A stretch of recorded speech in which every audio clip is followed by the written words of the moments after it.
Bonjour à tous, alors je viens juste d'ouvrir le live, donc on va attendre qu'il y ait quelques personnes qui arrivent. Ce soir on va parler de pratiques personnelles dans la photographie en s'inspirant de grands photographes, et là j'ai choisi Ansel Adams.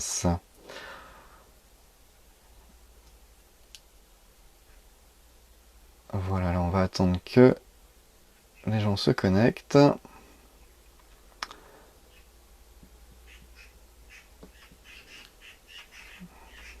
Alors le terrain de jeu en plus ce sera Belle-Île, que j'ai eu la chance d'aller où j'ai eu la chance d'aller séjourner pendant quelques jours. Et je dois dire que j'ai un gros coup de cœur pour cette île, qui est pas si loin de chez moi finalement.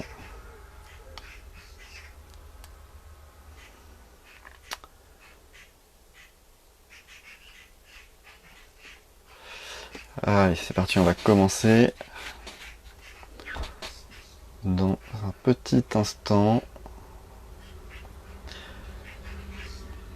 Alors, comme je vous le disais, alors le contexte pourquoi j'ai choisi de faire ce défi photo, c'est tout simplement parce que je fais placer tout le monde avant moi. C'est-à-dire que en tant que photographe professionnel, je m'occupe de mes clients en premier, de ma vie de famille en premier, et je délaisse un petit peu ma pratique photo personnelle. Et donc j'ai eu envie de changer un petit peu ça, notamment en profitant de ce temps de vacances en famille et en m'inspirant de grands photographes. Alors du coup, comme je savais que je partais à Belle-Île, donc je me suis dit que là ce serait l'occasion de faire de la photo de paysage. C'est quelque chose que je fais pas beaucoup, et je me suis dit que ce serait l'occasion de trouver un photographe qui fait ça. Je me voyais mal choisir un photographe qui fait que de la photo de reportage ou de la photo de rue, voilà, sur un endroit où je savais que le paysage est vraiment quelque chose de majoritaire, on va dire, enfin c'est ce qui vient le plus naturellement à l'esprit. Du coup j'ai choisi, en faisant des petites recherches, le photographe Ansel Adams, qui est donc, je vais vous en parler dans quelques instants, un peu plus précisément, mais voilà, donc du coup, photo de paysage, donc ça rentrait bien dans le contexte et le quotidien que j'allais avoir pendant quelques jours. Du coup, ça me permet de m'ouvrir sur quelque chose d'autre et de sortir un peu de ma zone de confort pour améliorer, découvrir d'autres points de vue sur la photographie. Parce qu'on sortir de sa zone de confort, parce qu'on peut vite trouver après ses petites habitudes, et là c'était l'occasion de chercher et d'être curieux. Donc Ansel Adams, une petite note. Ansel Adams, donc c'est un photographe américain du XXe siècle, qui a fait beaucoup de paysages sur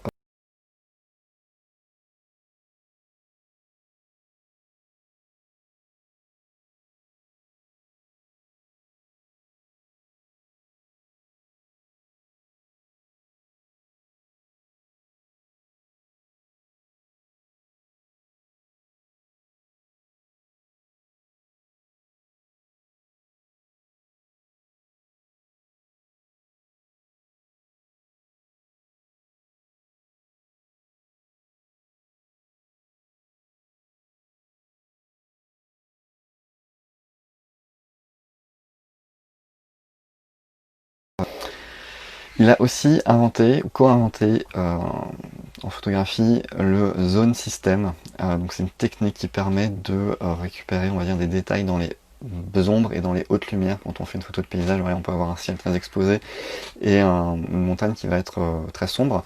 Donc lui, il a trouvé une technique pour faire en sorte de récupérer de la matière, des détails vraiment partout, pour pas que tout soit tout noir ou tout blanc. Avec ce système-là, donc je vais pas en parler en détail, mais voilà, il a été inventeur là-dessus, et donc c'est intéressant d'avoir aussi cette idée-là de pouvoir récupérer des détails partout, pour vraiment avoir des détails, voilà, dans chaque zone de l'image. Alors moi, qu'est-ce que j'ai retenu de sa technique, des photos qui m'ont intéressé, que j'ai pu voir sur les paysages? Eh bien, j'ai vu quelques photos avec un cadrage vertical. Donc je trouvais ça déjà intéressant, parce que sur du paysage, on a tendance à prendre, voilà, le rectangle en horizontal. Voilà, mais la photo de paysage en vertical, ça marche très bien aussi. Et il y a beaucoup de place pour alors des nuages, mais des masses en général. Donc ça peut être les nuages, ça peut être des roches, ça peut être des montagnes, ou la mer, tout simplement.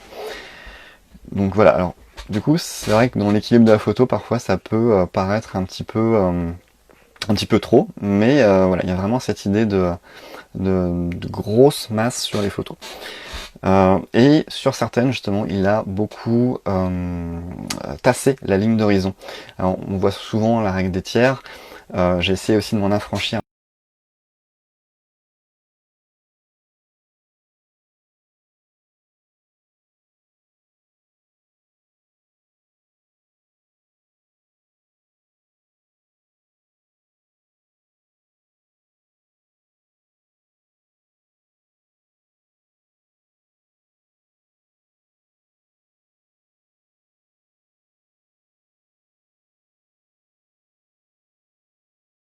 Moi, j'ai essayé du coup aussi, enfin, je vous en parlais un petit peu après, de fermer à fond pour voir un petit peu ce que ça donnait sur ce qu'on me dit, de trop fermer ou pas assez fermer. Mais donc dans l'idée d'avoir tout net sur la photo, donc pas de flou d'avant-plan ou d'arrière-plan.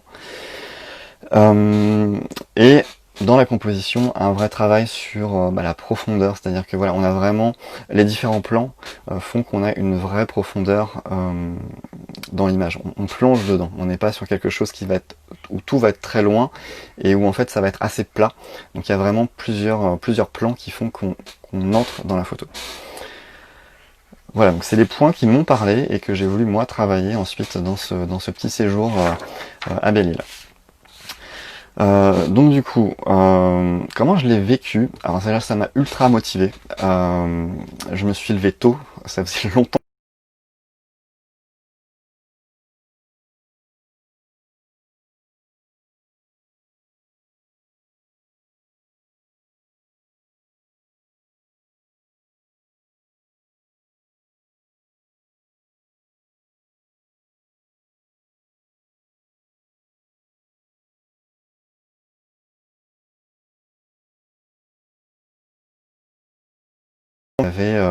Il y a personne, il y a quasiment personne, c'est hyper calme, l'impression de se lever en même temps que le monde. Il y a quelque chose de très apaisant et de très presque méditatif, voilà, d'être dans une espèce de bulle alors qu'on est à l'extérieur. Donc rien que ça, en fait, c'est hyper agréable. Ensuite, voilà, je me suis concentré plus sur la composition de la photo, où là j'ai accentué l'effet sur les premiers plans, essayer d'avoir un premier plan qui soit assez imposant. Euh, voilà, et du coup, et aussi, voilà, je le disais un petit peu juste avant, sur la ligne d'horizon, voilà, la tasser un petit peu. Donc voilà, j'ai essayé différentes choses, des fois, au lieu de la mettre soit au tiers, alors finalement sur certaines photos elle est quand même sur les tiers, mais j'ai essayé plusieurs essais pour voir un petit peu ce que ça donnait en la mettant beaucoup plus basse ou beaucoup plus haut. Et ça c'est un truc que j'avais du mal à faire naturellement. Donc là ça me drivait pour l'expérimenter. Ça m'a permis aussi, voilà, alors le cadrage vertical, ça je le faisais assez régulièrement, j'ai même plutôt tendance à cadrer verticalement de manière générale dans ma pratique photo. Finalement je suis plus attiré.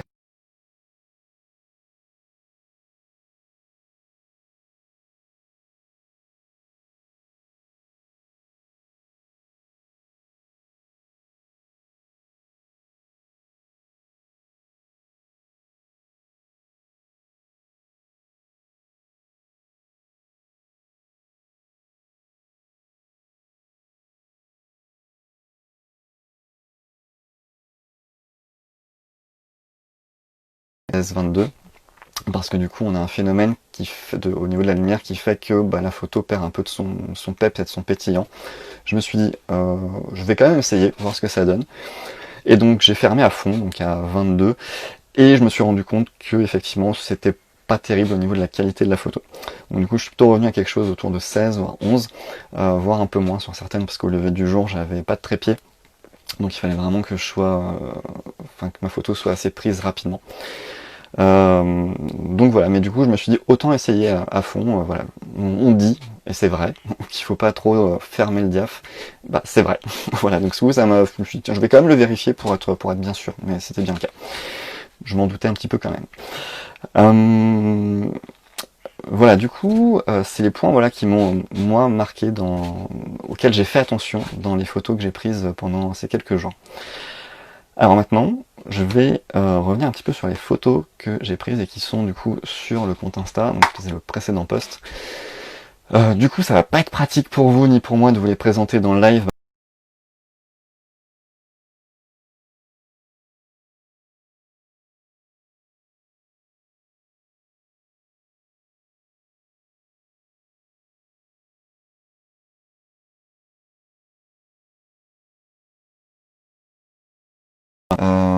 Voilà, on a, alors imprimer là un peu votre esprit. Je vais essayer de pas vous faire vomir. On a du coup cette idée du premier plan. Cette idée du premier plan avec voilà une grosse roche devant, un petit peu en bas à gauche.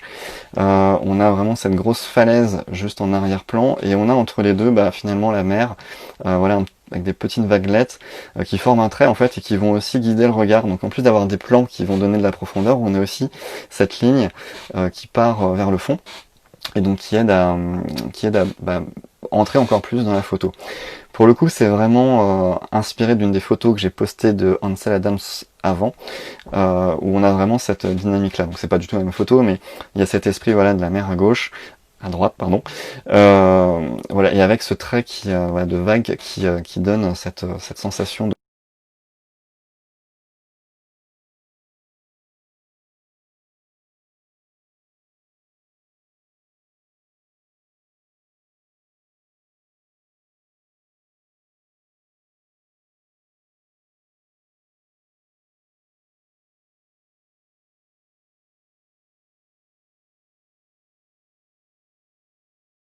hop, cette photo-là.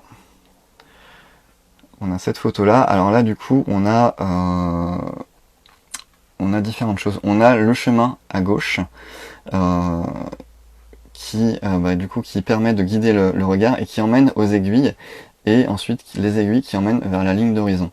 Alors là, volontairement ou pas, parce que finalement j'ai moins fait attention à ma ligne d'horizon bien qu'elle soit très tassée dans le haut de l'image. Finalement, ce qui m'intéressait c'était plutôt d'avoir les aiguilles voilà dans la partie haute et le chemin sur la gauche. Donc là vraiment avec la roche qui fait vraiment une grande masse sur le côté.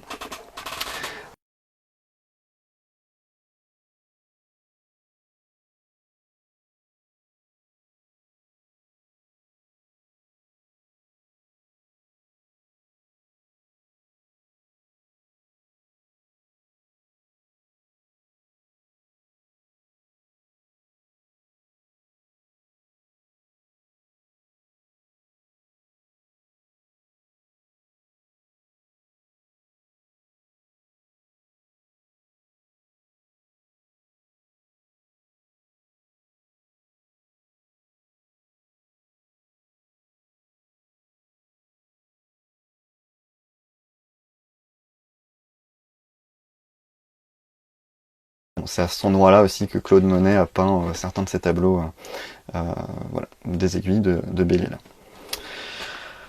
Après, j'avais mis quelle photo me semble-t-il? Bon, peu importe finalement. Oui, si c'était celle-ci. Une autre photo de paysage. Donc, hop, est-ce qu'on la voit bien? Voilà. Voilà, avec un premier plan encore sur la roche et la falaise qui sont très présents au premier plan. Les falaises au fond, on voit moins. Finalement, bah, la ligne d'horizon est plutôt sur le tiers, donc là ça s'est fait comme ça finalement. Ça enfin voilà, j'étais plus concentré sur le premier plan. J'ai gardé l'esprit de voilà d'avoir aussi un petit peu de matière avec une vague en bas de l'image. Et on distingue un surfeur, voilà un petit peu sur le côté gauche. Alors justement, c'est un autre point que j'ai remarqué aussi avec Ansel Adams, c'est que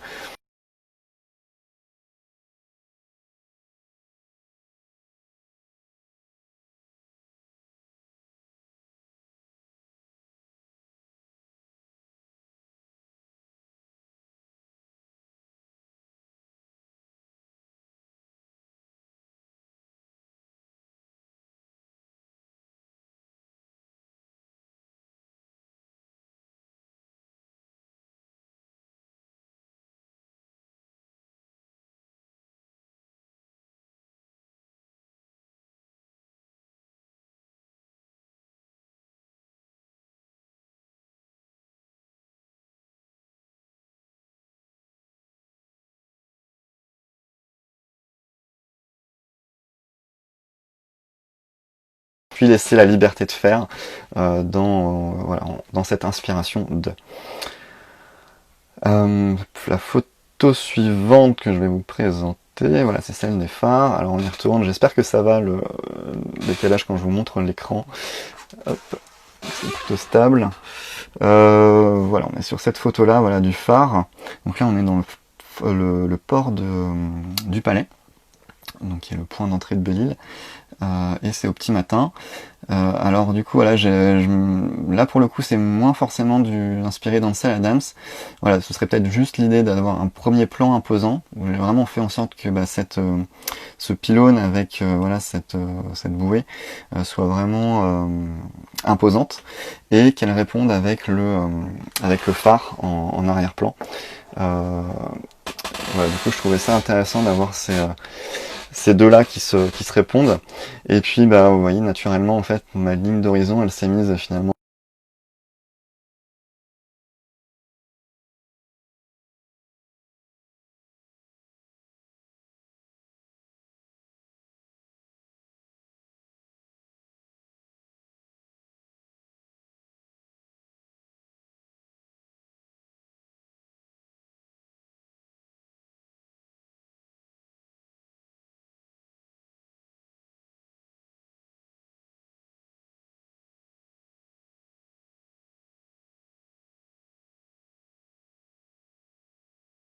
en bout de paysage avec trois arbres.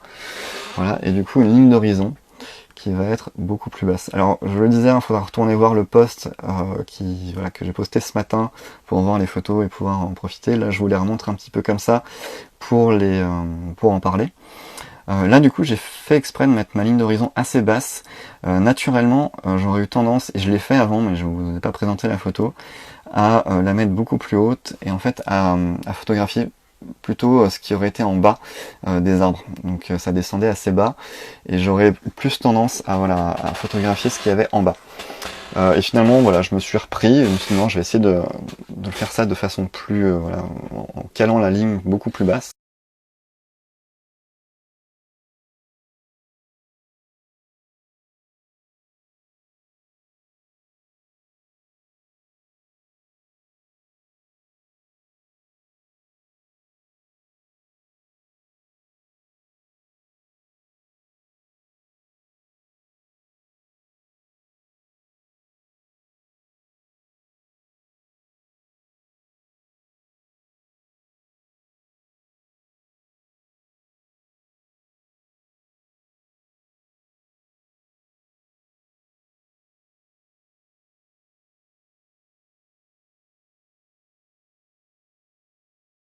Conclusion. Qu'est-ce que ça m'a apporté de faire cet exercice? Et ben ça a été très enrichissant parce que ça m'a sorti de ma zone de confort, ça m'a amené à me dire tiens, qu'est-ce que je pourrais faire différemment pour sortir de cette zone. En plus le paysage, juste du paysage pur, je suis pas un grand, c'est pas que en fait j'étais pas grand fan, mais ça m'a donné envie d'en faire plus en fait. Donc là je suis vraiment en questionnement sur la photo de paysage en elle-même. Euh, Sur le moment, je regardais un petit peu ce que ça donnait sur mon appareil. J'étais pas dingue du rendu. Et puis finalement, sur un grand écran, je me suis dit, ah ouais, non, ça rend bien. J'aime bien ce que ça rend. Ça m'a permis de les retravailler aussi un petit peu en noir et blanc. J'aimais bien le rendu. Voilà, je vous en parlais tout à l'heure. Finalement, moi, j'aime bien qu'il n'y ait pas que de la nature. J'aime bien quand il y a aussi des éléments humains, que ce soit des bâtiments, des bateaux, que ce soit des humains. Et puis, qu'est-ce que je peux vous dire d'autre encore? Je crois que c'est la première fois que je retouche vraiment mes photos de paysage, parce que voilà, c'est pas un domaine qui m'appelait plus. C'est une des rares fois, parce qu'en fait, je l'ai déjà fait en fait quand j'y repense. Et ben, si c'était, enfin, ce serait à refaire, oui, je vais garder ça aussi.